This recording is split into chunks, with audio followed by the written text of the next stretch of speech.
ನಮಸ್ತೆ ವೀಕ್ಷಕರೇ, ನಿತ್ಯ ಜ್ಯೋತಿರ ವಾಸ್ತು ಭವಿಷ್ಯ ವಿಶೇಷ ನೇರ ಪ್ರಸಾರ ಕಾರ್ಯಕ್ರಮಕ್ಕೆ ಸ್ವಾಗತ. ನಾನು ಚಿತ್ರ. ದಿನಾಂಕ 7/8/2025 ಗುರುವಾರದ ಈ ದಿನ ದ್ವಾದಶ ರಾಶಿಗಳ ದಿನ ಭವಿಷ್ಯದೊಟ್ಟಿಗೆ ಇವತ್ತಿನ ದಿನದ ಪಂಚಾಂಗ, ಹಾಗೆ ನೀವೇನಾದ್ರೂ ಒಂದು ಒಳ್ಳೆ ಕೆಲಸ ಇವತ್ತಿನ ದಿನ ಮಾಡಬಹುದಾ ಬೇಡವಾ, ಹಾಗೆ ಮಕರ ರಾಶಿಯ ವಿಚಾರಕ್ಕೆ ಸಂಬಂಧಪಟ್ಟಂತೆ ಆಗಸ್ಟ್ ತಿಂಗಳ ಮಾಸ ಭವಿಷ್ಯವನ್ನ ತಿಳಿದುಕೊಳ್ತಾ ಹೋಗೋಣ. ಈ ಎಲ್ಲಾ ವಿಚಾರಗಳನ್ನ ತಿಳಿಸ್ಕೊಡೋದಕ್ಕೆ ನನ್ನ ಜೊತೆ ಇದ್ದಾರೆ ಗುರುಜಿಗಳು. ಮೊದಲು ಅವರನ್ನ ಕಾರ್ಯಕ್ರಮಕ್ಕೆ ಸ್ವಾಗತಿಸ್ತಾ ಇದ್ದೀನಿ. ಖ್ಯಾತ ಜ್ಯೋತಿಷ್ಯರು ಹಾಗೆ ಖ್ಯಾತ ಸಂಖ್ಯಾಶಾಸ್ತ್ರಜ್ಞರು ಮತ್ತೆ ಪಂಚಭೂತ ವಾಸ್ತು ತಜ್ಞರು ಆದಂತಹ ಶ್ರೀ ಮಂಜುನಾಥ್ ಗುರುಜಿಗಳು. ಗುರುಜಿ ನಮಸ್ತೆ, ಕಾರ್ಯಕ್ರಮಕ್ಕೆ ಸ್ವಾಗತ. ಓಂ ಆದಿತ್ಯಾಯ ಚ ಸೋಮಾಯ ಮಂಗಳಾಯ ಬುಧಾಯ ಚ ಗುರು ಶುಕ್ರ ಶನಿರ್ವಾಯ ಚ ರಾಹುವೇ ಕೇತುವೆ ನಮಃ. ಗುರುಜಿ, ಇವತ್ತಿನ ದಿನ ಗುರುವಾರದ ದಿನ, ದಿನಾಂಕ 7/8/2025 ಪಂಚಾಂಗ ಮತ್ತೆ ತಿಥಿಯನ್ನು ನೋಡ್ಬಿಡೋಣ. ನೋಡಿ, ಇವತ್ತು ತ್ರಯೋದಶಿ ತಿಥಿ ಇರುವಂಥದ್ದು, ಶುಕ್ಲ ಪಕ್ಷ, ಪೂರ್ವಾಷಾಢ ನಕ್ಷತ್ರ, ವಿಷ್ಕುಂಭ ಯೋಗ ಇರುವಂಥದ್ದು, ಮತ್ತು ಕರ್ಣ ಬಂದು ತೈತುಲ ಕರ್ಣ, ವಾರ ಗುರುವಾರ. ಬೆಂಗಳೂರಿನ ಕಾಲಮಾನ ನಮ್ಮ ರಾಜ್ಯಕ್ಕೆ ಸಂಬಂಧಪಟ್ಟ ಹಾಗೆ 6:07 ಸೂರ್ಯೋದಯ ಮತ್ತು 6:43 ಸೂರ್ಯಾಸ್ತ ಆಗುವಂಥದ್ದು. ಮುಹೂರ್ತ ಭಾಗದಲ್ಲಿ ನೋಡೋದಾದರೆ 1:59 ರಾಹುಕಾಲ ಪ್ರಾರಂಭವಾಗಿ 3:34 ಅಂತ್ಯವಾಗುವಂಥದ್ದು. ಯಮಗಂಡ ಕಾಲ 6:07 7:42. ಅಭಿಜಿತ ಮುಹೂರ್ತ ಅಥವಾ ಅಭಿಜಿತ ಲಗ್ನ ಅಂತ ನೋಡಿದ್ರೆ 12 ಗಂಟೆಯಿಂದ 12:51 ಇರುವಂಥದ್ದು. ಗುರುಜಿ, ಇವತ್ತಿನ ದಿನದ ಪಂಚಾಂಗ ಮತ್ತೆ ತಿಥಿಯನ್ನು ತಿಳಿಸ್ಕೊಟ್ರಿ, ಹಾಗೆ ದಿನದ ವಿಶೇಷತೆ. ಗುರುವಾರ ನೋಡಿ, ಒಂದು ಶ್ರಾವಣ ಮಾಸ, ಹಬ್ಬಗಳ ಮಾಸ, ಅದರಲ್ಲೂ ಶ್ರಾವಣದ ಪ್ರತಿಯೊಂದು ವಾರದಲ್ಲಿ ವಿಶೇಷವಾಗಿರುವಂಥದ್ದು. ಅದರಲ್ಲಿ ಇವತ್ತು ಗುರುವಾರ, ಗುರುಗಳಿಗೆ ಸಮರ್ಪಿತವಾಗಿರುವಂಥ ದಿನ. ನೀವು ಯಾರು ಮನೆಯಲ್ಲಿ ನಿಮಗೆ ಗುರುಗಳು ಅಂತ ಹೇಳ್ತಾರೆ, ನಿಮಗೆ ವಿದ್ಯೆ ಕಲಿಸಿದ ಗುರುಗಳಾಗಿರ್ಬೋದು ಮತ್ತು ನಿಮಗೆ ಪೂಜಿಸುವಂಥ ಗುರುಗಳಿಗೆ ವಿಶೇಷವಾದ ಅನುಷ್ಠಾನ, ಒಂದು ಪ್ರಾರ್ಥನೆ, ಒಂದು ಗುರುಗಳಿಗೆ ಸಂಬಂಧಪಟ್ಟಂಥ ದೇವಸ್ಥಾನ, ಗುರುರಾಯರ ದೇವಸ್ಥಾನ, ಸಾಯಿಬಾಬಾ ದೇವಸ್ಥಾನ ಅಥವಾ ದತ್ತಾತ್ರೇಯ ದೇವಸ್ಥಾನಕ್ಕೆ ಭೇಟಿ ನೀಡುವಂಥದ್ದು, ಸಂಕಲ್ಪ ಮಾಡುವಂಥದ್ದು, ಇದು ನಿಮಗೆ ತುಂಬ ಶುಭವಾಗುವಂಥದ್ದು. ಮತ್ತು ಗುರುವಾರ ವಿಶೇಷವಾಗಿ ಯಾರು ಲೇವಾದೇವಿ ಮಾಡ್ತಾರೆ, ಮತ್ತೆ ಗುರು ಬಂದು ಧನಕಾರಕ, ಫೈನಾನ್ಸ್, ವ್ಯಾಪಾರ ವಹಿವಾಟುಗಳಲ್ಲಿ ಏನಾದರೂ ಕೊಡುಕೊಳ್ಳುವಿಕೆ ವಿಚಾರದಲ್ಲಿ ಗುರುವಾರ ವಿಶೇಷವಾಗಿರುವಂಥದ್ದು. ಇದರ ಒಂದು ವಾರದ ವಿಶೇಷವಾಗಿ ಈ ಲಾಭವನ್ನು ತಾವು ಪಡ್ಕೋಬಹುದಾಗಿದೆ. ಗುರುಜಿ, ಇವತ್ತಿನ ದಿನದ ವಿಶೇಷತೆಯನ್ನ ಕೂಡ ತಿಳಿಸ್ಕೊಟ್ಟಿದ್ದೀರಾ, ಹಾಗೆ ದ್ವಾದಶ ರಾಶಿಗಳ ದಿನ ಭವಿಷ್ಯವನ್ನ ಪ್ರಾರಂಭ ಮಾಡ್ಬಿಡೋಣ. ನಮ್ಮ ವೀಕ್ಷಕರು ಸಹ ಕಾಯ್ತಾ ಇದ್ದಾರೆ. ಮೊದಲನೇದಾಗಿ ಮೇಷರಾಶಿ. ಗುರುಜಿ, ಮೇಷರಾಶಿಯವರಿಗೂ ನಿಮ್ಮ ಒಂದು ಮನಃಶಾಂತಿ ಇವತ್ತು ತುಂಬ ಚೆನ್ನಾಗಿರುತ್ತೆ. ಇಡೀ ದಿನ ನಿಮಗೆ ಇದರ ಪ್ರಯೋಜನ ಸಿಗುತ್ತೆ ಮತ್ತು ನಿಮ್ಮ ಸಂಗಾತಿಯೊಂದಿಗೆ ಪರಿಪೂರ್ಣವಾದ ಒಂದು ಶಕ್ತಿ ಮತ್ತು ಪ್ರೇಮವನ್ನು ನೀಡುವಂಥ ಒಂದು ವಿಶೇಷವಾಗಿರುವಂಥ ದಿನವಾಗಿದೆ. ಮೇಷರಾಶಿಯ ನಂತರ ಮುಂದಿನ ರಾಶಿ ವೃಷಭ ರಾಶಿ. ಸ್ವಾಭಿಮಾನ ನಿರ್ಧಾರಕ್ಕೆ ಅಡ್ಡಿಪಡಿಸಲು ಬಿಡಲೇಬೇಡಿ. ಈ ನಿಮ್ಮ ಕೈ ಕೆಳಗಿನವರಿಗೆ ವಿಚಾರದಲ್ಲಿ ಏನು ಹೇಳ್ತಾರಂದ್ರೆ ನೀವು ಸ್ವತಂತ್ರವಾದ ನಿರ್ಧಾರ ತಗೊಳ್ಳಿ. ಅದರಿಂದ ವೃಷಭ ರಾಶಿಯವರಿಗೆ ದಿನ ಶುಭವಾಗಿರುತ್ತೆ. ವೃಷಭ ರಾಶಿಯ ನಂತರ ಮುಂದಿನ ರಾಶಿ ಬಗ್ಗೆನೂ ಕೂಡ ನೋಡ್ತಾ ಹೋಗೋಣ ಗುರುಜಿ. ಮಿಥುನ ರಾಶಿ. ನೋಡಿ, ಮಿಥುನ ರಾಶಿಯವರ ವಿಚಾರದಲ್ಲಿ ನಿಮ್ಮ ಆಕರ್ಷಕ ವರ್ತನೆ ಇವತ್ತು ಎಲ್ಲರ ಗಮನ ಸೆಳೆಯುತ್ತೆ ಮತ್ತು ದಿನದ ಆರಂಭವೂ ಕೂಡ ಚೆನ್ನಾಗಿ ಆಗಿರುವಂಥದ್ದು. ಮತ್ತು ಸಂಜೆಯ ಸಮಯದಲ್ಲಿ ಯಾವುದೋ ಒಂದು ಕಾರಣದಿಂದ ಇವತ್ತು ನಿಮಗೆ ಹಣ ಖರ್ಚು ಜಾಸ್ತಿ ಆಗ್ಬೋದು. ಅದರಿಂದ ಸ್ವಲ್ಪ ಹಣದ ಒಂದು ಕಂಟ್ರೋಲ್ ಇಟ್ಕೊಂಡ್ರೆ ದಿನ ನಿಮಗೆ ಚೆನ್ನಾಗಿರುತ್ತೆ. ಇವತ್ತಿನ ದಿನ ಮಿಥುನ ರಾಶಿಯವರಿಗೆ ಏನಾದರೂ ಪರಿಹಾರ ಕ್ರಮ ತಿಳಿಸ್ತೀರಾ ಗುರುಜಿ? ಆದಷ್ಟು ಒಂದು ರಾಶ್ಯಾಧಿಪತಿಯ ಮಂತ್ರ ಓಂ ಬುಧಾಯ ನಮಃ ಅಂತ ಒಂದು ಜಪ ಮಾಡಿ ನಿತ್ಯ ಕರ್ಮ, ಒಂದು ನಿತ್ಯದ ಒಂದು ಕರ್ಮಗಳ ನಂತರ ಮನೆಯಿಂದ ಹೊರಡೋದ್ರಿಂದ ಒಳ್ಳೆಯದಾಗುತ್ತೆ. ಮಿಥುನ ರಾಶಿಯ ನಂತರ ಮುಂದಿನ ರಾಶಿ ಕರ್ಕಾಟಕ ರಾಶಿ. ಕರ್ಕಾಟಕ ರಾಶಿಯವರಿಗೆ ಪ್ರಯಾಣದ ಹೊಸ ಸ್ಥಳಗಳನ್ನು ನೋಡಲು, ಒಂದು ಪ್ರಮುಖರನ್ನು ಭೇಟಿಯಾಗಲು ನಿಮಗೆ ಒಂದು ಉತ್ತಮ ಅವಕಾಶ ಸಿಗುತ್ತೆ ಮತ್ತು ವೈವಾಹಿಕ ಜೀವನ ಇವತ್ತು ಅತ್ಯುತ್ತಮವಾಗಿರುವಂಥದ್ದು ದಿನವಾಗಿರುತ್ತೆ. ಕರ್ಕಾಟಕ ರಾಶಿಯ ವಿಚಾರಕ್ಕೆ ಸಂಬಂಧಪಟ್ಟಂತೆ ಇವತ್ತಿನ ಗುರುವಾರದ ದಿನ ಭವಿಷ್ಯವನ್ನ ತಿಳಿದಿದ್ದಾಯ್ತು. ಮುಂದಿನ ರಾಶಿ ಸಿಂಹ ರಾಶಿ. ಸಿಂಹ ರಾಶಿಯವರು ಯಾವುದೇ ಒಂದು ದುಬಾರಿ ಸಾಹಸಕ್ಕೆ ಕೈ ಹಾಕೋ ಮೊದಲು ನಿಮ್ಮ ವಿವೇಚನೆಯನ್ನು ಬಳಸಿ. ನೀವು ಒಂದು ವಾದದಲ್ಲಿ ಸಿಲುಕಾಕೊಂಡು ಕಠಿಣ ಮಾತನಾಡುವುದಕ್ಕೆ ಮುಂಚೆ ಅದರ ಬಗ್ಗೆ ಎಚ್ಚರಿಕೆ ವಹಿಸಿ, ಅದರಿಂದ ದಿನ ಚೆನ್ನಾಗಿರುತ್ತೆ. ಸಿಂಹ ರಾಶಿಯ ನಂತರ ಮುಂದಿನ ರಾಶಿ ಕನ್ಯಾ ರಾಶಿ. ನಿಮ್ಮಲ್ಲಿ ಒಂದು ಹೊಸ ಚುರುಕುತನವನ್ನು ನಾವು ನೋಡಬಹುದು. ಪ್ರತಿಯೊಂದು ವಿಚಾರದಲ್ಲಿ ಆರೋಗ್ಯ ಸಂಪೂರ್ಣವಾಗಿರುತ್ತೆ ಮತ್ತು ಎಲ್ಲರ ಬೆಂಬಲ ನಿಮಗೆ ಇವತ್ತು ಪೂರ್ಣವಾಗಿ ಸಿಗುತ್ತೆ. ಕನ್ಯಾ ರಾಶಿಯವರಿಗೆ ಕೂಡ ಇವತ್ತಿನ ದಿನ ತುಂಬಾ ಚೆನ್ನಾಗಿದೆ, ಒಳ್ಳೇದಾಗ್ಲಿ ಅಂತ ಹೇಳ್ತಾ ಮುಂದಿನ ರಾಶಿ ತುಲಾ ರಾಶಿಯ ಬಗ್ಗೆ ತಿಳ್ಕೊಳ್ಳೋದಕ್ಕೂ ಮುಂಚೆ ವೀಕ್ಷಕರೇ, ನಾವು ವಾಟ್ಸಪ್ ನಲ್ಲಿ ಬಂದಿರುವಂತಹ ಪ್ರಶ್ನೆಯನ್ನ ತಗೊಳ್ತಾ ಇದೀವಿ. ಪ್ರಶ್ನಾ ಸಮಯ ಭಾಗದಲ್ಲಿ ಗುರುಜಿ ತಗೊಳ್ಬಹುದಾ? ಖಂಡಿತ. ಇವರು ಹೆಸರನ್ನ ತಿಳಿಸ್ತಾ ಇದ್ದಾರೆ ಗುರುಜಿ, ನಾರಾಯಣ್ ಅಂತ. ಜನ್ಮ ದಿನಾಂಕ ಬಂದು 7/8/2002 ಅಂತ ಹೇಳ್ತಾ ಇದ್ದಾರೆ. 2002. 7/8/2002. ಓಕೆ. ಜನ್ಮ ಸಮಯ ಬಂದು 3:06 PM ಗಳಲ್ಲಿ ಬೆಂಗಳೂರು ಅಂತ ಹೇಳ್ತಾ ಇದ್ದಾರೆ, ಹುಟ್ಟಿರುವಂತಹ ಸ್ಥಳ. ಹಾಗೆ ಇವರು ಹೈಯರ್ ಎಜುಕೇಶನ್. ಸಮಯ ಎಷ್ಟು ಹೇಳಿದ್ರು? 3:06 PM ಗಳಲ್ಲಿ. Okay okay okay. ಹುಟ್ಟಿದ ಸ್ಥಳ ಬೆಂಗಳೂರು ಗುರುಜಿ. ಇವರು ಫಾರಿನ್ ಹೈಯರ್ ಎಜುಕೇಶನ್ ಮತ್ತೆ ಫಾರಿನ್ ಸ್ಟಡೀಸ್, ಫಾರಿನ್ ವಿಸಿಟ್ ಬಗ್ಗೆ ಕೇಳ್ತಾ ಇದ್ದಾರೆ. ಓಕೆ ಓಕೆ ಮೊದಲೇದಾಗಿ 7-8 ಅಂದ್ರೆ ಇವರಿಗೆ ಇವತ್ತಿನ ಎಪಿಸೋಡ್ಗೆ ಇವತ್ತಿರುವಂತ ಬರ್ತ್ಡೇ ಶುಭಾಶಯ ಕೋರೋಣ. ಕರೆಕ್ಟ್ ಆಗಿ ಹೌದು. ಯಾರು ಒಂದು ಕಳಿಸಿದ್ದಾರೆ ನಾರಾಯಣ್. ಕ್ವಶನ್ ಲೈವ್ ಅಲ್ಲಿ. ಸೊ ನಿಮ್ಮ ಹುಟ್ಟುಹಬ್ಬಕ್ಕೆ ಒಂದು ಹಾರ್ದಿಕ ಶುಭಾಶಯಗಳು ನಮ್ಮ ವಾಹಿನಿ ಕಡೆಯಿಂದ, ನಮ್ಮ ಕಡೆಯಿಂದ. ಮತ್ತೆ ಪ್ರಶ್ನೆಯ ವಿಚಾರವಾಗಿ ನೋಡೋದಾದ್ರೆ ಒಂದು ಹೈಯರ್ ಎಜುಕೇಶನ್ ಬಗ್ಗೆ ಇವ್ರು ಕೇಳಿದಾರಲ್ಲ. ಬುಧ ಮಹಾದಶೆ ನಡೀತಿದೆ. ಬುಧ ಒಂದು ಬುದ್ಧಿಕಾರಕ ಗ್ರಹ ಮತ್ತು ಎಜುಕೇಶನ್ ಪ್ಲಾನೆಟ್ ಅಂತ ಹೇಳ್ತೀವಿ. ಹೈಯರ್ ಎಜುಕೇಶನ್ಗೆ 9ನೇ ಭಾವ ನೋಡ್ತೀವಿ. 9ನೇ ಅಧಿಪತಿ ನಿಮ್ಮ ಜಾತಕದಲ್ಲಿ ದಶಮ ಸ್ಥಾನದಲ್ಲಿರುವಂಥದ್ದು. ಅದರ ಅರ್ಥ ಏನು, ನಿಮಗೆ ಆದಷ್ಟು ಈಗ ಮಾಡ್ತಾ ಇರುವಂಥ ಎಜುಕೇಷನ್ನಲ್ಲಿ ಸ್ವಲ್ಪ ನೀವು ಡಿಗ್ರಿ ಅಥವಾ ಕಂಪ್ಲೀಟ್ ಮಾಡಿಕೊಂಡು ಒಂದು ಕೆಲಸದಲ್ಲಿ ತೊಡಗಿ, ತದನಂತರ ಮತ್ತೆ ನೀವು ಅಡಿಷ್ನಲ್ ಕೋರ್ಸಸ್ಸು, ಈವ್ನಿಂಗ್ ಕೋರ್ಸಸ್ಸು ಈ ರೀತಿ ಮಾಡಿದ್ರೆ ಮಾತ್ರ ಸಕ್ಸಸ್ ಸಿಗುತ್ತೆ. ಈಗಲೇ ಮಾಡಿದ್ರೆ ಏನಾಗುತ್ತೆ, ನಿಮಗೆ ಸ್ವಲ್ಪ ಸಮಯ ವ್ಯಯ ಆಗ್ಬೋದು ಮತ್ತು ಒಳ್ಳೆ ಕೆಲಸ ಸಿಗೋದು ನಿಧಾನ ಆಗ್ಬೋದು. ಸೊ ಅದನ್ನು ಕಂಪೇರ್ ಮಾಡ್ಕೊಂಡು ಮಾಡಿದ್ರೆ ಶುಭವಾಗುತ್ತೆ. ಯಾಕಂದರೆ ಎಲ್ಲದಕ್ಕೂ ನಾವು ಪರಿಹಾರ ಭಾಗವಾಗಿ ಕೊಡುವಂಥದ್ದು ಮತ್ತು ಇದು ಮಾಡುವಂಥದ್ದು ಬದಲು ಒಂದು ಸಜೆಷನ್ನೇ ಪರಿಹಾರ ಮೂಲಕ ಕೊಟ್ಟರೆ ವೀಕ್ಷಕರಿಗೂ ಕೂಡ ಅನುಕೂಲವಾಗುತ್ತಲ್ಲ. ಸೊ ಆ ರೀತಿ ಮಾಡಿಕೊಂಡ್ರೆ ಇವರಿಗೆ ಅನುಕೂಲ ಆಗುತ್ತಲ್ಲ. ಓಕೆ, ನಾರಾಯಣ್ ಅವರು ನಮಗೆ ಪ್ರಶ್ನೆಯನ್ನ ಕಳುಹಿಸಿ ಒಂದು ಉತ್ತರವನ್ನ ಕೇಳೋದಕ್ಕೆ ಗುರುಜಿಗಳ ಬಳಿ ತಿಳಿಸಿದ್ರಿ. ಗುರುಜಿಗಳು ಸಹ ತಿಳಿಸಿದ್ದಾರೆ. ಆದಷ್ಟು ಬೇಗ ಅದನ್ನ ಮಾಡ್ಕೊಳ್ಳಿ ಅಂತ ಹೇಳ್ತಾ ಗುರುಜಿ ತುಲಾ ರಾಶಿಯ ಬಗ್ಗೆ ತಿಳ್ಕೊಳ್ಬೇಕಾಗಿತ್ತು. ಸೊ ನಿಮಗೆ ನಿಮ್ಮ ತುಲಾರಾಶಿಯವರು ನಿಮ್ಮ ಸಂಗಾತಿ ನಿಮ್ಮನ್ನು ಹೊಂದಲು ಇವತ್ತು ಅದೃಷ್ಟ ಮಾಡಿದ್ದಾರೆ ಅಂತ ಒಂದು ಅವರ ಅನಿಸಿಕೆ ಬರುವಂಥದ್ದು ಮತ್ತು ಈ ಕ್ಷಣವನ್ನು ನಿಮಗೆ ಅತ್ಯುತ್ತಮವಾಗಿ ಬಳಸ್ಕೊಳ್ಳಲು ಇವತ್ತು ಒಂದು ಶುಭ ದಿನವಾಗಿದೆ. ತುಲಾ ರಾಶಿಯ ನಂತರ ಮುಂದಿನ ರಾಶಿ ವೃಶ್ಚಿಕ ರಾಶಿ. ಇಂದು ನೀವು ಉಚಿತ ಸಮಯವನ್ನು ಸರಿಯಾಗಿ ಬಳಸ್ಕೊಳ್ಳಲು ನಿಮ್ಮ ಹಳೆಯ ಸ್ನೇಹಿತರೊಂದಿಗೆ ಭೇಟಿ ಮಾಡಲು ಯೋಜಿಸಬಹುದು. ಅದರಿಂದ ಆ ಭೇಟಿ ನಿಮಗೆ ಒಳ್ಳೆಯದನ್ನು ತರಬಹುದು.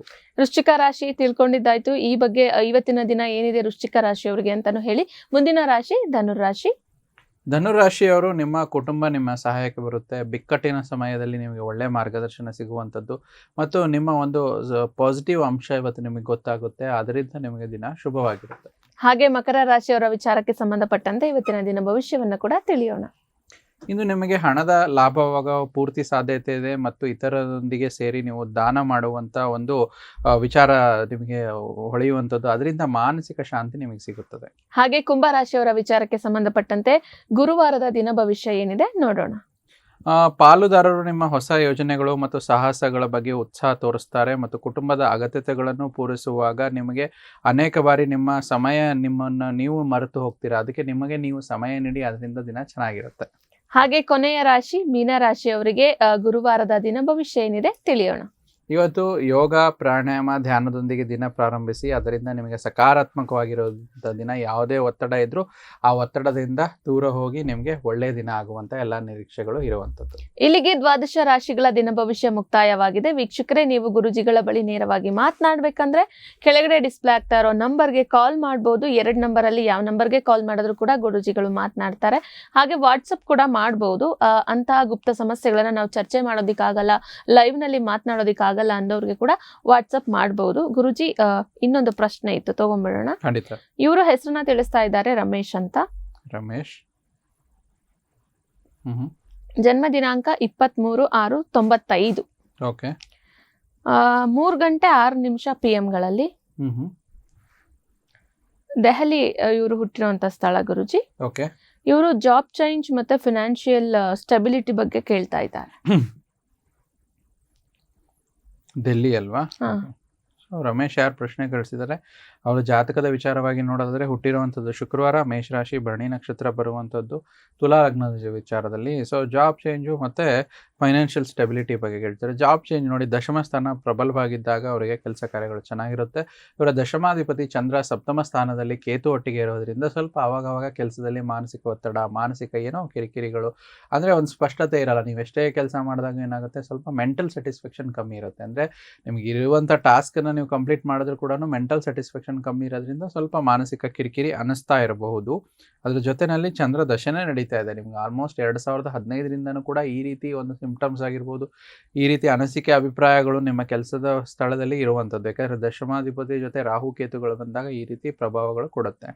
ತಾವು ಜಾಬ್ ಚೇಂಜ್ ಅಂತ ಕೇಳಿದರೆ, ಆಗಸ್ಟ್ 2025 ಚಂದ್ರ ಮಹಾದಶನಲ್ಲಿ ಸೂರ್ಯ ಅಂತರ್ದಶ ನಡೀತಿದೆ. ಅದೇ ದಶ ಅಂತರ್ದಶಗಳಲ್ಲಿ ಅಷ್ಟೊಂದು ಎಕ್ಸ್ಪೆಕ್ಟ್ ಮಾಡೋಕ್ಕಾಗಲ್ಲ. ಆಗಸ್ಟ್ ಅಂದರೂ ದೂರ ಇಲ್ಲ, ಮುಂದೆ ಬರುವಂಥ ತಿಂಗಳು ಆಗಸ್ಟೇ ಆಗಿರೋದ್ರಿಂದ ಈಗೇನು ನಾವು ಆಗಸ್ಟಲ್ಲೇ ನಡೀತಾ ಇದ್ದೀವಿ. ಆಗಸ್ಟಲ್ಲಿ ಇವರು ದಶಾಭುಕ್ತಿಗಳು ಕಂಪ್ಲೀಟ್ ಆಗುತ್ತೆ. ಮುಂದೆ ಸೆಪ್ಟೆಂಬರಿಂದ ಇವರಿಗೆ ಮಂಗಳ ಮಹಾದಶ ನಡೀತಾ ಇರೋದ್ರಿಂದ ಆವಾಗ ಇವರು ಜಾಬ್ ಚೇಂಜು ನೆಕ್ಸ್ಟ್ ಮಂತಲ್ಲೇ ಎಕ್ಸ್ಪೆಕ್ಟ್ ಮಾಡ್ಬೋದು. ಮಂಗಳ ಲಾಭ ಸ್ಥಾನದಲ್ಲಿದ್ದಾರೆ. ದ್ವಿತೀಯ ಸಪ್ತಮಾಧಿಪತಿ ಲಾಭ ಸ್ಥಾನದಲ್ಲಿದ್ದಾಗ ಇವರಿಗೆ ಹೆಚ್ಚು ಕೆಲಸದಲ್ಲಿ ಒಳ್ಳೆಯ ಅನುಕೂಲತೆಗಳು ಸಿಗುವಂಥದ್ದು, ಮತ್ತು ಜಾಬ್ ಚೇಂಜ್ ವಿಚಾರವಾಗಿ ಕೂಡ ಅನುಕೂಲತೆ ಸಿಗುವಂಥದ್ದು. ಮತ್ತು ಕೆಲವೊಬ್ರು ಏನಾಗುತ್ತೆ, ಫೈನಾನ್ಷಿಯಲ್ ಅಲ್ದಿರ ನಮ್ಮ ಹತ್ರ ಸುಮಾರು ಜನ ಬರ್ತಾರೆ, ಎಲ್ಲ ರೀತಿಯಿಂದ ಕೆಲಸ ಚೆನ್ನಾಗಿದ್ರು ಕೂಡ ನಾವು ಮಾನಸಿಕ ನೆಮ್ಮದಿ, ಮತ್ತು ಆ ಕೆಲಸದಲ್ಲಿ ಸ್ಟ್ರೆಸ್ಸು, ಮತ್ತು ಮೇಲಾಧಿಕಾರಿಗಳಿಂದ ಒತ್ತಡ, ಈ ರೀತಿ ಎಲ್ಲ ಅನಾನುಕೂಲತೆಗಳು ಸಮಸ್ಯೆಗಳನ್ನ ಅನುಭವಿಸ್ತಾ ಇರ್ತಾರೆ. ಸೊ ಅದಕ್ಕೆ ಈಗ ಹೊಸ ಕೆಲಸ ಸಿಕ್ತು ಅನ್ನೋ ಒಂದು ಅರ್ಥದಲ್ಲಿ ಆರ್ಥಿಕವಾಗಿ ಚೆನ್ನಾಗಾಗಿದೆ ಅಂತ ಎಲ್ಲದಕ್ಕೂ ಇದಾಗಬೇಕಂತಲ್ಲ, ಅದರದೇ ಆದ ಸಮಯ ಮತ್ತು ಅದರದೇ ಆದ ಒಂದು ಸ್ಪೇಸ್ ಬೇಕು ಅಂತ ಹೇಳ್ತಾರೆ.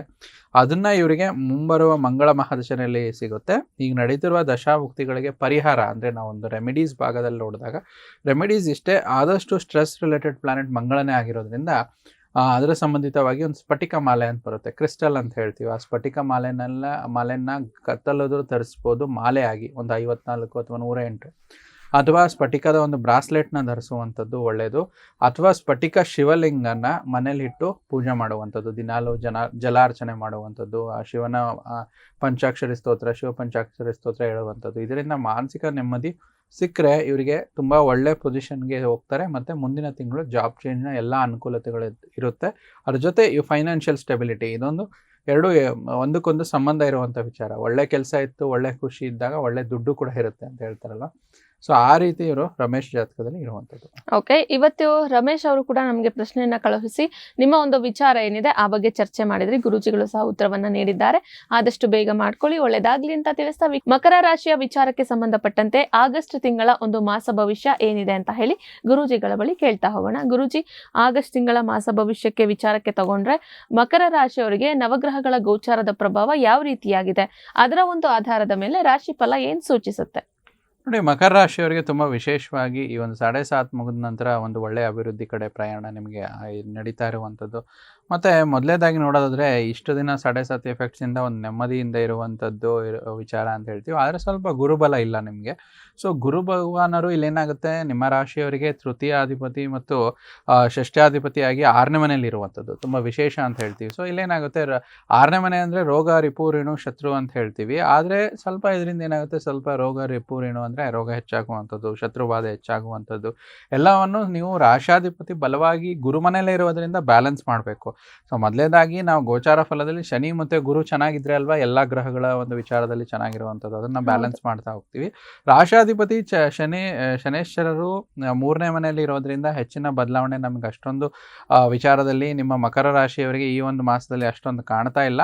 ಆದರೆ ಶನೇಶ್ವರರು ಧೈರ್ಯ, ಸಾಹಸ, ಪರಾಕ್ರಮ ಭಾವದಲ್ಲಿ ಇರೋದ್ರಿಂದ ಒಂದು ಅತ್ಯಧಿಕವಾದ ಒಳ್ಳೆ ಫಲನೇ ಕೊಡುತ್ತೆ. ಇನ್ನು ಉಳಿದಂತೆ ಮಕರ ರಾಶಿಯ ಅಧಿಪತಿಯಾದ ಶನೇಶ್ವರ ಗ್ರಹರು ಗುರುವಿಗೆ ಪ್ರಿಯ, ಗುರುವಿಗೆ ಸಮಗ್ರಹ ಆಗಿರುವಂಥದ್ದು ಒಳ್ಳೆ ಫಲ ಅಂತ ಹೇಳ್ತೀವಿ.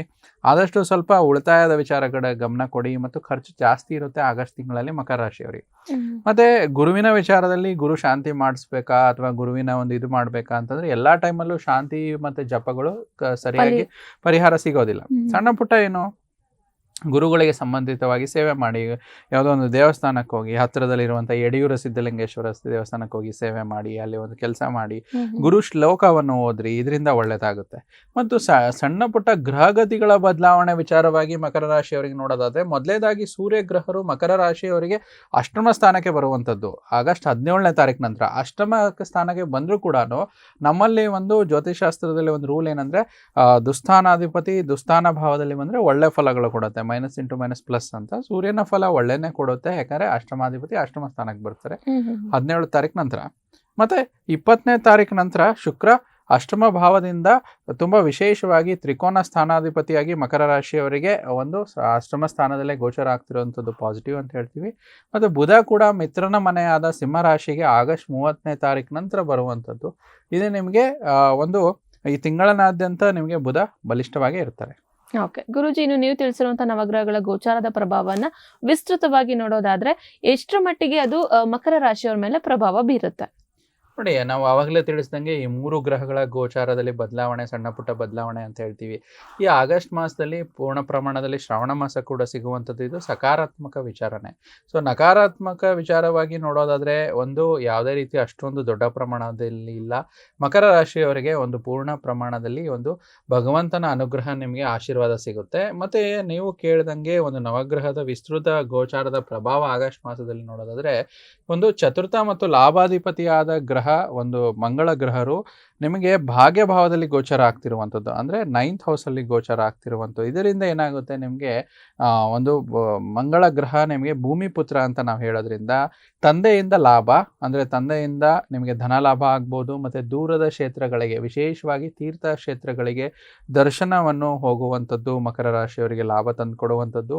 ಮತ್ತು ಲಾಭಾಧಿಪತಿಯಾದ ಮಂಗಳ ಗ್ರಹ ಕೂಡ ನಿಮಗೆ ಒಳ್ಳೆಯ ಸ್ಥಾನ, ಮಿತ್ರನ ಒಂದು ಸ್ಥಾನದಲ್ಲೇ ಇರುವಂಥದ್ದು, ಭಾಗ್ಯ ಸ್ಥಾನದಲ್ಲಿರೋದ್ರಿಂದ ಭೂ ವ್ಯವಹಾರಗಳಲ್ಲಿ, ಪಾಲುದಾರಿಕೆಗಳಲ್ಲಿ ನಿಮಗೆ ಒಳ್ಳೆಯ ಅನುಕೂಲತೆಗಳನ್ನು ತಂದುಕೊಡುತ್ತೆ. ಮತ್ತು 7ನೇ ತಾರೀಕು ನಂತರ ಬರುವಂಥ ಈ ಮಂಗಳ ಗ್ರಹ 9ನೇ ಸ್ಥಾನದಲ್ಲಿದ್ದರೂ ಕೂಡ ಶತ್ರು ಮನೆಯಲ್ಲಿರೋದ್ರಿಂದ ಆಗಸ್ಟ್ 7ನೇ ತಾರೀಕು, ಇವತ್ತಿನ ಒಂದು ಎಪಿಸೋಡ್ ಯಾರು ನೋಡ್ತಾ ಇದ್ದಾರೆ, ಇವತ್ತಿನ ಒಂದು ದಿನದಲ್ಲೇ ಇವರಿಗೆ ಅನುಕೂಲತೆಗಳನ್ನು ಏನು ಅಂತಂದರೆ, ಇವತ್ತು ನಿಮಗೆ ಅಂಗಾರಕ ಜಯಂತಿ ಇರುವಂಥದ್ದು. ಅಂಗಾರಕ ಅಂದರೆ ಮಂಗಳನ ಜಯಂತಿ ಅಂತ ಹೇಳ್ತೀವಿ. ಸೊ ಇದಕ್ಕೆ ಇವತ್ತಿನ ದಿನ ಮಂಗಳವಾರದೊತ್ತು ಇವತ್ತಿನ ಒಂದು ವಿಶೇಷವಾಗಿ ಸುಬ್ರಹ್ಮಣ್ಯ ಸ್ವಾಮಿ ದೇವಸ್ಥಾನಕ್ಕೆ ಹೋಗುವಂಥದ್ದು, ಓಂ ಅಂಗಾರಕಾಯ ನಮಃ ಅಂತ ಜಪ ಮಾಡುವಂಥದ್ದು. ಮತ್ತು ಮಂಗಳನಿಗೆ ಪ್ರಿಯವಾಗಿರುವಂಥ ರೆಮಿಡೀಸ್ ಅಂತ ನಾವು ಚಿಕ್ಕ ಪುಟ್ಟ ನೋಡಿದ್ರೆ ಒಂದು ಕೆಂಪು ವಸ್ತ್ರ ಮತ್ತು ಒಂದು ಕೆಂಪು ಹೂಗಳಂತ ಬರುತ್ತೆ, ಕೆಂಪು ಪುಷ್ಪಗಳು, ಕೆಂಪು ವಸ್ತ್ರ ಮತ್ತು ಒಂದು ಬೊಗಸೆಯಷ್ಟು ಒಂದು ತೊಗರಿಬೇಳೆಯನ್ನು ಒಂದು ಬಟ್ಟೆಯಲ್ಲಿ ಕಟ್ಬಿಟ್ಟು ಮನೆ ಹತ್ರ ಇರುವಂಥ ನವಗ್ರಹದಲ್ಲಿ ಮಂಗಳ ಗ್ರಹದ ಮುಂದೆ ಅಥವಾ ಸುಬ್ರಹ್ಮಣ್ಯ ಸ್ವಾಮಿಯ ಒಂದು ದೇವಸ್ಥಾನಕ್ಕೆ ಹೋಗುವಂಥದ್ದು, ಮಂಗಳನ ಅಷ್ಟೋತ್ತರ ಮಾಡಿಸಿದ್ರೆ ತುಂಬ ಒಳ್ಳೆಯದಾಗುತ್ತೆ. ಮತ್ತು ಮಕರ ರಾಶಿಗೆ ಇನ್ನೂ ಒಳ್ಳೆಯ ವಿಚಾರಗಳು ಈ ತಿಂಗಳಿನಲ್ಲಿ ನೋಡೋದಾದರೆ, ಪ್ರತಿಯೊಂದು ವಿಚಾರದಲ್ಲಿ ಹಬ್ಬಗಳ ಆಚರಣೆ ವಿಚಾರವಾಗಿ ವರಮಹಾಲಕ್ಷ್ಮಿ ಹಬ್ಬ ಆಗಸ್ಟ್ 8ನೇ ತಾರೀಕು ವರಮಹಾಲಕ್ಷ್ಮಿ ವ್ರತ ಇರುವಂಥದ್ದು, 9ನೇ ತಾರೀಕು ರಕ್ಷಾಬಂಧನ ಇರುವಂಥದ್ದು. ಈ ರಕ್ಷಾಬಂಧನದಲ್ಲಿ ವಿಶೇಷವಾಗಿ ಅಣ್ಣ ತಮ್ಮಂದಿರ ವಿಚಾರ, ಸೋದರಿಯರ ಒಂದು ದೀರ್ಘ ಆಯುಷ್ಯಕ್ಕೆ ಸೋದರಿಯರು ಮಾಡುವಂಥ ಏನಂದರೆ ವಿಶೇಷವಾದ ಪೂಜೆ ಮತ್ತು ರಾಖಿ ಕಟ್ಟುವಂಥ ಒಂದು ಸಂಪ್ರದಾಯ ಇರುವಂಥದ್ದು. ಗುರುಬಲ ನಿಮಗೆ ಸ್ವಲ್ಪ ಕಮ್ಮಿ ಇದೆ, ನಾವು ಆವಾಗಲೇ ಚರ್ಚಿಸಿದಾಗೆ. ಆದರೆ ನಿಮಗೆ ವಿಶೇಷವಾಗಿ ಶ್ರಾವಣ ಮಾಸದಲ್ಲಿ ಬರುವಂಥ ಹಬ್ಬ ಗೋಕುಲಾಷ್ಟಮಿ. ಸೊ ಇದು ಏನಾಗುತ್ತೆ, ನಿಮಗೆ ಗೋಕುಲಾಷ್ಟಮಿ ಎಂದು ಯಾರ್ಯಾರು ಈ ಸಂತಾನಹೀನರು ಇರ್ತಾರೋ, ಅಂದರೆ ಸ್ವಲ್ಪ ಅವರಿಗೆ ಮಕ್ಕಳು ಆಗದೆ ಇರುವಂಥದ್ದು, ತುಂಬ ವರ್ಷದಿಂದ ಪ್ರಯತ್ನ ಪಡ್ತಾ ಇರ್ತಾರೆ, ಈ ರಾಶಿ ಗ್ರಹಗಳಿಗೂ ಮೀರಿದ್ದು ದೈವಾನುಗ್ರಹ ಅಂತ ಹೇಳ್ತೀವಿ. ಸೊ ಆ ಶ್ರೀಕೃಷ್ಣನ ಅನುಗ್ರಹ ಇರುವಂಥದ್ದು ಗೋಕುಲಾಷ್ಟಮಿ ಎಂದು ತುಂಬ ಒಳ್ಳೆಯದು. ಸಂತಾನ ಗೋಪಾಲ ಸ್ವಾಮಿ ಹೋಮ ವ್ರತವನ್ನು ಮಾಡುವಂಥದ್ದು, ಹೋಮವನ್ನು ಮಾಡಿಸುವಂಥದ್ದು, ಇದು ಕೂಡ ಒಳ್ಳೆಯದಾಗುತ್ತೆ. ಸಂತಾನ ಭಾಗ್ಯ, ಯಾರು ಮಕರ ರಾಶಿಯವರಿಗೆ ಸಂತಾನ ಭಾಗ್ಯವಿಲ್ಲವೋ ಅವರಿಗೆ ಸಂತಾನ ಭಾಗ್ಯಕ್ಕೆ ಅನುಕೂಲ ಆಗುತ್ತೆ. ಮತ್ತು ಇನ್ನು ಕೊನೆಯದಾಗಿ ಆಗಸ್ಟ್ 26ನೇ ತಾರೀಕು ನಂತರ ಸ್ವರ್ಣ ಗೌರಿ ವ್ರತ, ಆಗಸ್ಟ್ 27ನೇ ತಾರೀಕು ವರಸಿದ್ಧಿ ಮತ್ತು ವಿನಾಯಕ ಚತುರ್ಥಿ ಅಂದರೆ ಗಣಪತಿ ಹಬ್ಬ ಇರುವಂಥದ್ದು. ಈ ಎಲ್ಲ ಹಬ್ಬ ಆಚರಣೆಗಳು ಮಕರ ರಾಶಿಯವರಿಗೆ ತುಂಬ ಫಲದಾಯಕವಾಗಿರುತ್ತೆ. ಅದಲ್ದಿರ ಮಕರ ರಾಶಿಯವರಿಗೆ ಶನೇಶ್ವರನ ಫಲ, ಮಂಗಳನ ಫಲ, ಗುರುಫಲ ಈ ರೀತಿ ನೋಡಿದ್ವಿ. ಇನ್ನು ಬುಧನ ಫಲ ನೋಡೋದಾದರೆ ಷಷ್ಠಾಧಿಪತಿ ಮತ್ತು ಭಾಗ್ಯಾಧಿಪತಿಯಾಗಿರುವಂಥ ಗ್ರಹ ಮಕರ ರಾಶಿಯವರಿಗೆ 7ನೇ ಮನೆಯಲ್ಲೇ ಸಪ್ತಮ ಸ್ಥಾನದಲ್ಲೇ ಒಂದು ಬುಧನ ಗೋಚಾರ 30ನೇ ತಾರೀಕುವರೆಗೂ ಇರುತ್ತೆ. ಇದರಿಂದ ಏನಾಗುತ್ತೆ, ತುಂಬ ಒಳ್ಳೆಯ ಅನುಕೂಲತೆ. ಯಾಕಂದರೆ ಭಾಗ್ಯಾಧಿಪತಿ ಸಪ್ತಮ ಸ್ಥಾನದಲ್ಲಿ ಬಂದಾಗ ನೀವು ತುಂಬ ಧರ್ಮಜ್ಞರಾಗ್ತೀರಾ, ಪ್ರತಿಭಾವಂತರಾಗ್ತೀರಾ, ಗಣಿತಶಾಸ್ತ್ರಜ್ಞ ಮತ್ತು ಖಗೋಳಶಾಸ್ತ್ರದಲ್ಲಿ ಅಧಿಕ ಪಾಂಡಿತ್ಯವನ್ನು ಹೊಂದುವಂಥದ್ದು. ಮತ್ತು ರಾಶಿಯ ಜಾತಕಸ್ಥರಿಗೆ ಹಾಸ್ಯ ಪ್ರಜ್ಞೆ ಜಾಗೃತವಾಗುತ್ತೆ. ಅಂದರೆ Budh is a planet of humorous ಅಂತ ಹೇಳ್ತೀವಿ. ಹ್ಯೂಮರಸ್ ಸಿಚುವೇಶನ್ಸ್ ತುಂಬ ಚೆನ್ನಾಗುತ್ತೆ. ಮತ್ತು ಶನಿಗೂ ಬುಧನಿಗೂ ತ್ರಿಕೋನ ಸ್ಥಾನದಲ್ಲಿ ಬಂದಾಗ 159 ಆಕ್ಸಿಸ್ ಅಲ್ಲಿ ಬಂದಾಗ ಸ್ವಲ್ಪ ನೆಗೆಟಿವ್ ಅಲ್ಲಿ ಅಪನಂಬಿಕೆ ಆಗುವಂಥದ್ದು, ಭಯ ಜಾಸ್ತಿ ಆಗುವಂಥದ್ದು. ಆದರೆ ಯಾವುದೇ ಕಾರಣಕ್ಕೂ ಭಯ ಪಡಬೇಡಿ ಅಂತ ಹೇಳ್ತೀನಿ. ಮತ್ತು ಇನ್ನು ಕೊನೆಯ ಭಾಗ ನಿಮ್ಮ ಯೋಗಕಾರಕ ಗ್ರಹ ಯಾರು, ಶುಕ್ರನೂ ಕೂಡ ನಿಮಗೆ ಸಪ್ತಮ ಸ್ಥಾನದಲ್ಲಿ ತುಂಬ ವಿಶೇಷವಾಗಿ ಆಗಸ್ಟ್ 20ನೇ ತಾರೀಕು ನಂತರ ಬರುವಂಥದ್ದು. ಸಪ್ತಮ ಸ್ಥಾನ ಅಂತಂದರೆ ನಾವು ದಾಂಪತ್ಯ ಸ್ಥಾನ ಅಂತ ಹೇಳ್ತೀವಿ. ದಾಂಪತ್ಯ ಜೀವನ ವೃದ್ಧಿ ಆಗುವಂಥದ್ದು, ವಿವಾಹ ಭಾಗ್ಯ ಲಭಿಸುವಂಥದ್ದು, ಮದುವೆ ಆಗದೇ ಇರುವ ಅವಿವಾಹಿತರಿಗೆ ತುಂಬ ಬೇಗ ಮದುವೆ ಸೆಟ್ ಆಗುವಂಥದ್ದು, ಮತ್ತು ಮದುವೆ ಆಗಿರೋರಿಗೆ ಒಳ್ಳೆಯ ದಾಂಪತ್ಯ ಸುಖವನ್ನು ನಿರೀಕ್ಷಿಸ್ಬೋದು. ಈ ಎಲ್ಲ ವಿಚಾರದಲ್ಲಿ ನವಗ್ರಹಗಳ ಗೋಚಾರ ಪ್ರಭಾವ ತುಂಬ ವಿಶೇಷವಾಗಿ ಮಕರ ರಾಶಿಯವರಿಗೆ ಈ ಒಂದು ಆಗಸ್ಟ್ ತಿಂಗಳಿನಲ್ಲಿ ಸಿಗುವಂಥದ್ದು. ಗುರುಜಿ, ರಾಷ್ಟ್ರಾಧಿಪತಿ ಗೋಚಾರದಿಂದ ಮಕರ ರಾಶಿಯವರಿಗೆ ಯಾವ ರೀತಿಯಾದಂತಹ ಫಲ ಆಗಸ್ಟ್ ತಿಂಗಳಲ್ಲಿ ಸಿಗುತ್ತೆ ಅಂತ ನೋಡಿ. ರಾಷ್ಟ್ರಾಧಿಪತಿಯ ಗೋಚಾರ, ಒಂದು ರಾಷ್ಟ್ರಾಧಿಪತಿ ಶನೇಶ್ವರ ಗ್ರಹ ಇರ್ತಾರೆ. 3ನೇ ಮನೆ ಧೈರ್ಯ, ಸಾಹಸ, ಪರಾಕ್ರಮದಲ್ಲಿ ತೃತೀಯ ಭಾವದಲ್ಲಿ ತುಂಬ ಒಳ್ಳೆಯದಾಗುತ್ತೆ. ತುಂಬ ಇನ್ನೂ ಮುಂದುವರೆದ ಭಾಗದಲ್ಲಿ ನೋಡೋದಾದರೆ ಶುಕ್ರನ ಗೋಚಾರ ಸಪ್ತಮ ಸ್ಥಾನದಲ್ಲಿ ಒಳ್ಳೆ ಶುಭಯೋಗಗಳನ್ನು ಕೊಡುವಂಥದ್ದು, ಮತ್ತು ಹಣಕಾಸಿನಲ್ಲಿ ಉತ್ತಮ, ಪತ್ನಿಯಿಂದ ಲಾಭ, ಪಾಲುದಾರಿಕೆ ವ್ಯವಹಾರಗಳಲ್ಲಿ ಲಾಭ, ಅಂದರೆ ವಿಶೇಷವಾಗಿ ಪಾರ್ಟ್ನರ್ಶಿಪ್ ಬಿಸ್ನೆಸ್ ಅಂತ ಹೇಳ್ತಾರಲ್ಲ ಅದಕ್ಕೆ ಅನುಕೂಲತೆಗಳು ಹೆಚ್ಚಾಗುತ್ತೆ. ಅಂದರೆ ಏನಾದರೂ ಮನಸ್ತಾಪಗಳು ಕೂಡ ಪಾರ್ಟ್ನರ್ಶಿಪ್ ಬಿಸ್ನೆಸ್ಸಲ್ಲಿ ಮಕರ ರಾಶಿಯವರಿಗೆ ಇದ್ದರೆ ಶುಕ್ರನ ಗೋಚಾರ ಅದು ಕೂಡ ದೂರ ಮಾಡುತ್ತೆ. ಮತ್ತು ಅದೇ ಅಷ್ಟಮ ಸ್ಥಾನದಲ್ಲಿ ಸೂರ್ಯ ಇರೋದ್ರಿಂದ ಸ್ವಲ್ಪ ನೆಗೆಟಿವ್ ಅಂಶ, ಯಾಕಂದರೆ ಷಷ್ಠಾಧಿಪತಿ, ಅಷ್ಟಮಾಧಿಪತಿ, ವ್ಯಾಧಿಪತಿ ನೆಗೆಟಿವ್ ರಿಸಲ್ಟ್ಸ್ನ ಕೊಡುವಂಥದ್ದು. ಸ್ವಲ್ಪ ಏನಾಗುತ್ತೆ, ಸೂರ್ಯ ಒಂದು ಹೃದಯಕಾರಕ ಗ್ರಹ, ಎದೆಗೆ ಸಂಬಂಧಪಟ್ಟಂಥದ್ದು, ಸ್ವಲ್ಪ ಎದೆಯುರಿ ಮತ್ತು ಸ್ವಲ್ಪ ಗ್ಯಾಸ್ಟ್ರಿಕ್ ಸಮಸ್ಯೆಗಳು ಜಾಸ್ತಿ ಆಗುತ್ತೆ. ಮಕರ ರಾಶಿಯವರು ಇದ್ರ ಬಗ್ಗೆ ಹೆಚ್ಚಿನ ಗಮನ ಹರಿಸಿದ್ರೆ ಯಾವುದೇ ದೊಡ್ಡ ಸಮಸ್ಯೆ ಆಗೋದಿಲ್ಲ. ಮತ್ತು ಸೂರ್ಯನ ಜೊತೆ ಅಷ್ಟಮ ಸ್ಥಾನದಲ್ಲಿ ಕೇತು ಗ್ರಹ ಇರುವಂಥದ್ದು, ಇದರಿಂದ ಏನಾಗುತ್ತೆ, ಸ್ವಲ್ಪ ಸೂರ್ಯ ಬಂದು ಗೌರ್ಮೆಂಟ್ಗೆ ಕಾರಕವಾಗಿರುವಂಥ ಗ್ರಹ. ಕೆಲಸ ಕಾರ್ಯಗಳು ನಿಧಾನ ಆಗ್ಬೋದು, ಸ್ವಲ್ಪ ಕಿರಿಕಿರಿ ಆಗಿರುವಂಥದ್ದು. ಈಗ ಯಾವುದೋ ಒಂದು ಗೌರ್ಮೆಂಟ್ ವಿಚಾರವಾಗಿ ಟೆಂಡರ್ ಬರ್ತಾ ಇದ್ರೆ ಅಲ್ಲೂ ಕೂಡ ನಿಧಾನ ಆಗ್ಬೋದು. ಎಲ್ಲ ಸರ್ಕಾರಿ ಸಂಬಂಧಿತವಾಗಿರುವ ಕೆಲಸ ಕಾರ್ಯಗಳಲ್ಲಿ ಸ್ವಲ್ಪ ಮಕರ ರಾಶಿಯವರಿಗೆ ಅಷ್ಟಮ ಕೇತು ಸ್ವಲ್ಪ ಸಮಸ್ಯೆಗಳನ್ನ ತಂದುಕೊಡುತ್ತೆ. ಆದರೆ ಭಾಗ್ಯಭಾವದಲ್ಲಿರುವಂಥ ಮಂಗಳ ಗ್ರಹರು, ಮಂಗಳ ಅಂದರೆ ಮಷಿನರೀಸ್ನ ತೋರಿಸುತ್ತೆ, ಯಂತ್ರಗಳ ಉದ್ಯಮದವರಿಗೆ ಉತ್ತಮ ಫಲವಿರುತ್ತೆ. ವ್ಯಾಪಾರ ವಹಿವಾಟುಗಳಲ್ಲಿ ಮಕರ ರಾಶಿಯವರಿಗೆ ವಿಶೇಷವಾದ, ಅದರಲ್ಲೂ ಈ ಪ್ರೊಡಕ್ಷನ್ ಯೂನಿಟ್ ಅಂತ ಏನು ಮಾಡ್ತಾ ಇರ್ತಾರಲ್ಲ, ಅವರಿಗೆ ತುಂಬ ಒಳ್ಳೆ ಲಾಭ ನಿರೀಕ್ಷಿಸ್ಬೋದು. ಮತ್ತು ಮಕರ ರಾಶಿಯ ಕಾರ್ಮಿಕ ವರ್ಗದವರಿಗೆ ವಿಶೇಷವಾದ ಒಂದು ಮಾಸ, ಈ ಒಂದು ಆಗಸ್ಟ್ ತಿಂಗಳಲ್ಲಿ ಉತ್ತಮ ವೇತನ ಸಿಗುತ್ತೆ, ಮತ್ತೆ ಅವರಿಗೆ ಒಂದು ಕೆಲಸಕ್ಕೆ ಪ್ರೋತ್ಸಾಹ ಕೂಡ ಸಿಗುವಂಥದ್ದು. ಮತ್ತೆ ಯಾವುದೇ ರೀತಿ ವಾಸ ಮಾಡುವಂಥ ಭೂಮಿ ತಗೊಳ್ಳುವಂಥ ಯೋಗ, ಮನೆ ಕಟ್ಟುವಂಥ ಯೋಗ, ಮತ್ತೆ ಪಂಚಲೋಹ ವ್ಯಾಪಾರಿಗಳು ಅಂದರೆ ಚಿನ್ನ, ಬೆಳ್ಳಿ, ತಾಮ್ರ ಈ ರೀತಿ ಯಾರು ವರ್ತಕರು ಇರ್ತಾರೋ ಅವರಿಗೆ ತುಂಬ ಚೆನ್ನಾಗಿರುತ್ತೆ ಈ ಮಾಸದಲ್ಲಿ. ಮತ್ತೆ ಆದಷ್ಟು ಒಂದು ಸ್ವಲ್ಪ ನೆಗೆಟಿವ್ ಅಂಶ ಆರೋಗ್ಯದಲ್ಲಿ ಸಮಸ್ಯೆ ಹೇಳಿದೆ, ಅದೇ ರೀತಿ ಸ್ವಲ್ಪ ತಾಮಸ ಪ್ರವೃತ್ತಿ ಜಾಸ್ತಿ ಆಗುತ್ತೆ. ತಾಮಸ ಅಂದ್ರೆ ಏನು, ಸುಮ್ಮನೆ ಕೋಪ ಜಾಸ್ತಿ ಬರುವಂಥದ್ದು, ಮತ್ತೆ ಊಟ ಮಾಡಿದ ನಂತರ ಸ್ವಲ್ಪ ಆಲಸತನ ಬರುವಂಥದ್ದು, ನಿದ್ರೆಗೆ ಜಾರಬೇಕು, ಆರಾಮ ಜಾಸ್ತಿ ಮಾಡಬೇಕು ಅಂತ, ಅದು ಒಂದು ಸ್ವಲ್ಪ ತಾಮಸ ಪ್ರವೃತ್ತಿನ ಕಂಟ್ರೋಲ್ ಮಾಡ್ಕೋಬೇಕು. ಮತ್ತು ಅದರಲ್ಲಿರೋ ನೆಗೆಟಿವ್ ಅಂಶಗಳಲ್ಲಿ ನೋಡಿದಾಗ ಸ್ವಲ್ಪ ಸಣ್ಣ ಪುಟ್ಟ ಕ್ಲೇಶಗಳು, ಅದರಲ್ಲಿ ಮಕರ ರಾಶಿಯವರಿಗೆ ಮನೆಯಲ್ಲಿ ತಾಯಿಯೊಂದಿಗೆ ಕ್ಲೇಶ ಅಂದರೆ ಏನೋ ಒಂದು ಸಣ್ಣ ಪುಟ್ಟ ಮನಸ್ತಾಪಗಳು ಮಕರ ರಾಶಿಯವರಿಗೆ ಅವರ ತಾಯಿ ಜೊತೆ ಆಗುವಂಥದ್ದು. ಆದರೆ ಕೊನೆಯದಾಗಿ ಧನಾತ್ಮಕದ ವಿಚಾರವಾಗಿ ನೋಡಬೇಕಾದ್ರೆ ಪುಣ್ಯಕ್ಷೇತ್ರಗಳ ದರ್ಶನ ಮಾಡುವಂಥದ್ದು, ಒಳ್ಳೆಯ ಯೋಗ ಮತ್ತು ಸಕಾರಾತ್ಮಕ ಹೊಂದುವಂಥ ಹೊಸ ವಿಚಾರಗಳು, ಹೊಸ ಉಡುಗೊರೆಗಳು ಸಿಗುತ್ತೆ ಮಕರ ರಾಶಿಯವರಿಗೆ ಈ ಮಾಸದಲ್ಲಿ. ಅದರಲ್ಲಿ ಹೊಸ ಬಟ್ಟೆ ಉಡುಗೊರೆ ಸಿಗುವಂಥದ್ದು, ಅನಿರೀಕ್ಷಿತ ಸಿಗುವಂಥ ಉಡುಗೊರೆಗಳು ನಿಮಗೆ ಒಳ್ಳೆಯ ಯೋಗವನ್ನು ತಂದು ಕೊಡುತ್ತೆ ಮತ್ತು ಒಳ್ಳೆ ಅಪಾರ್ಚುನಿಟೀಸ್ನ ಖಂಡಿತ ಕೊಡುತ್ತಮ್ಮ. ಗುರುಜಿ, ಇನ್ನು ನಕ್ಷತ್ರಗಳ ಅನುಸಾರವಾಗಿ ಮಕರ ರಾಶಿಯವರಿಗೆ ಯಾವ ರೀತಿಯಾದಂತಹ ಫಲಗಳು ಏನಾದರೂ ಇದೆಯಾ, ಹಾಗೆ ಪರಿಹಾರ ಭಾಗವಾಗಿ ಏನು ಮಾಡ್ಕೊಳ್ಬೇಕು? ನೋಡಿ, ನಕ್ಷತ್ರದ ಫಲದ ಅನುಸಾರವಾಗಿ ಮಕರ ರಾಶಿಯವರಿಗೆ ವಿಶೇಷವಾಗಿ ಉತ್ತರಾಷಾಢ ನಕ್ಷತ್ರದವರಿಗೆ ನೋಡೋದಾದರೆ ಮಾಡುವಂಥ ಕೆಲಸ ಕಾರ್ಯಗಳಲ್ಲಿ ಹೊಗಳಿಕೆ ಮತ್ತು ಅದರ ಗುರುತಿಸುವಿಕೆ ಆಗುತ್ತದೆ. ಉತ್ತಮ ಪ್ರಗತಿ ಕೆಲಸದಲ್ಲಿ ತಾವು ನಿರೀಕ್ಷಿಸಬಹುದು. ಮತ್ತು ಆಗಸ್ಟ್ ತಿಂಗಳಲ್ಲಿ ಶ್ರವಣ ನಕ್ಷತ್ರದವರಿಗೆ ನಿಮ್ಮ ಕೆಲಸದ ಬಗ್ಗೆ ಮೆಚ್ಚುಗೆ ಮಾತುಗಳು ಸಿಗುವಂಥದ್ದು, ಮತ್ತು ಹಿಂದೆ ಮಾಡಿರುವ ಕೆಲಸದ ಬಗ್ಗೆ ಈ ಒಂದು ಆಗಸ್ಟ್ ತಿಂಗಳಲ್ಲಿ ನಿಮ್ಗೆ ಮನ್ನಣೆ ಸಿಗ್ಬೋದು. ಹಿಂದೆ ನಿಮಗೆ ಕೊನೆಯ ತಿಂಗಳಲ್ಲಿ, ಕೊನೆಯ ಒಂದು 3 ತಿಂಗಳು, ಕೊನೆಯ ವರ್ಷದಲ್ಲಿ ಮಾಡಿರುವಂಥದ್ದು ಈ ಮಾಸದಲ್ಲಿ ಒಳ್ಳೆ ಫಲ ಸಿಗುವಂಥದ್ದು. ಧನಿಷ್ಠ ನಕ್ಷತ್ರದವರಿಗೆ ಸ್ವಲ್ಪ ಪಾಲುದಾರಿಕೆ ಬಿಸ್ನೆಸ್ಸಲ್ಲಿ ವ್ಯತ್ಯಾಸಗಳು ಬರುವಂಥದ್ದು, ಸ್ವಲ್ಪ ಎಮೋಷ್ನಲ್ ಇಶ್ಯೂಸ್ ಆಗುವಂಥದ್ದು ಮತ್ತು ಸ್ವಲ್ಪ ಕಂಟ್ರೋಲ್ ಇಲ್ಲದೆ ಇರುವಂಥದ್ದು, ಸ್ವಲ್ಪ ಇದನ್ನು ಕಂಟ್ರೋಲ್ ಮಾಡ್ಕೋಬೇಕು. ಮತ್ತು ಪರಿಹಾರಗಳಂತ ಬಂದಾಗ ವಿಶೇಷವಾಗಿ ಒಂದು ಸೂರ್ಯನ ಮಂತ್ರ ಓಂ ರಾಮ್ ರೀಂ ಸಹ ಸೂರ್ಯಾಯ ನಮಃ ಅಂತ ಒಂದು 108 ಬಾರಿ ಜಪ ಮಾಡೋದ್ರಿಂದ ತುಂಬ ಒಳ್ಳೆಯದು. ಯಾಕಂದರೆ ಅಷ್ಟಮದಲ್ಲಿ ಸೂರ್ಯನ ಜೊತೆ ಕೇತು ಇರುವಂಥದ್ದು, ಕೇತುವಿನ ಮಂತ್ರ ಕೂಡ ಮಾಡ್ಬೋದು, ಓಂ ಕೇಂ ಕೇತುವೇ ನಮಃ ಅಂತ. ಮತ್ತು ಆದಷ್ಟು ಸ್ವಲ್ಪ ಒಂದು ಕಪ್ಪು ವಸ್ತುಗಳ ದಾನ ನೀಡಿ, ಕಪ್ಪು ಎಳ್ಳ ಅಂತ ಹೇಳ್ತೀವಿ, ಅಥವಾ ಕಪ್ಪು ಬ್ಲಾಂಕೆಟ್ಟು, ಈ ರೀತಿ ಬಡವರಿಗೆ ದಾನ ಮಾಡಿ. ಪ್ರತಿ ಶನಿವಾರ ಶನೇಶ್ವರ ಸ್ವಾಮಿಯ ದರ್ಶನ ಮಾಡಿ, ಇದು ಒಳ್ಳೆಯದು. ಮತ್ತು ಒಂದು ಕೆಲವೊಂದು ಸೂಚನೆಗಳಂತಂದರೆ ಇನ್ನೂ ಸ್ವಲ್ಪ ಎನ್ಹ್ಯಾನ್ಸ್ ಮಾಡ್ಕೊಳ್ಳೋದಕ್ಕೆ ಗುರುವಾರ ಬಾಳೆಹಣ್ಣಿನ ಗಿಡಕ್ಕೆ ಸ್ವಲ್ಪ ನೀರು ಎರೆಯೋದ್ರಿಂದ ಮಕರ ರಾಶಿಯವರು. ಮತ್ತು ಯಾರಿಗೆ ಯಾವುದೇ ರೀತಿಯ ಒಂದು ಸುಳ್ಳು ಅಭಿಪ್ರಾಯವನ್ನು ನೀಡಬೇಡಿ, ಅಂದರೆ ಫಾಲ್ಸ್ ಟೆಸ್ಟಿಮೋನಿ ಅಂತ ಹೇಳ್ತೀವಿ, ಅಂದರೆ ಏನಿದೆ ಸತ್ಯವನ್ನು ನಿಮಗೆ ಅನಿಸಿದ್ದನ್ನು ಹೇಳಿದರೆ ನಿಮ್ಗೆ ಒಳ್ಳೆಯದಾಗುತ್ತೆ. ಈ ರೀತಿ ಪರಿಹಾರಗಳು ಮತ್ತು ಸೂಚನೆಗಳನ್ನು ಪಾಲಿಸಿದ್ರೆ ಮಕರ ರಾಶಿಯವರಿಗೆ ಎಕ್ಸಲೆಂಟ್ ಆಗಿರುವಂಥ ಮಾಸ ಈ ಒಂದು ಆಗಸ್ಟ್ ತಿಂಗಳಲ್ಲಿ ಶುಭವಾಗುತ್ತಮ್ಮ. ಓಕೆ ಗುರುಜಿ, ಇಷ್ಟೊತ್ತು ಕೂಡ ನಮ್ಮ ಜೊತೆ ಇದ್ದು ಮಕರ ರಾಶಿಯ ವಿಚಾರಕ್ಕೆ ಸಂಬಂಧಪಟ್ಟಂತೆ ಆಗಸ್ಟ್ ತಿಂಗಳ ಒಂದು ಮಾಸ ಭವಿಷ್ಯವನ್ನ ತಿಳಿಸ್ಕೊಟ್ಟಿದ್ದೀರಾ. ಹಾಗೆ ಪ್ರಮುಖವಾಗಿ ಏನು ಸೂಚನೆಗಳನ್ನ ಪಾಲಿಸಬೇಕು ಮಕರ ರಾಶಿಯವರು, ಅದನ್ನು ಕೂಡ ತಿಳಿಸ್ಕೊಟ್ಟಿದ್ದೀರಾ ಗುರುಜಿ. ಧನ್ಯವಾದಗಳು. ಸರ್ವೇ ಜನೋ ಸುಖಿನೋ ಭವಂತು, ಸಮಸ್ತ ಸನ್ಮಂಗಳಾನಿ ಭವಂತು. ಮಕರ ರಾಶಿಯವರು ಯಾರೆಲ್ಲ ಇವತ್ತಿನ ಸಂಚಿಕೆಯನ್ನ ವೀಕ್ಷಿಸಿದ್ದೀರಾ, ಆದಷ್ಟು ಬೇಗ ಪರಿಹಾರ ಕ್ರಮಗಳನ್ನ ಮಾಡ್ಕೊಳ್ಳಿ, ಒಳ್ಳೇದಾಗ್ಲಿ ಅಂತ ತಿಳಿಸ್ತಾ ಇವತ್ತಿನ ಸಂಚಿಕೆಯನ್ನ ಇಲ್ಲಿಗೆ ಮುಗಿಸ್ತಾ ಇದ್ದೀನಿ. ಮತ್ತೊಂದು ಸಂಚಿಕೆಯಲ್ಲಿ ಭೇಟಿಯಾಗೋಣ. ನೋಡ್ತಾ ಇರಿ ಪ್ರಗತಿ ಟಿವಿ, ಇದು ನಿಮ್ಮಿಂದ ನಿಮಗಾಗಿ.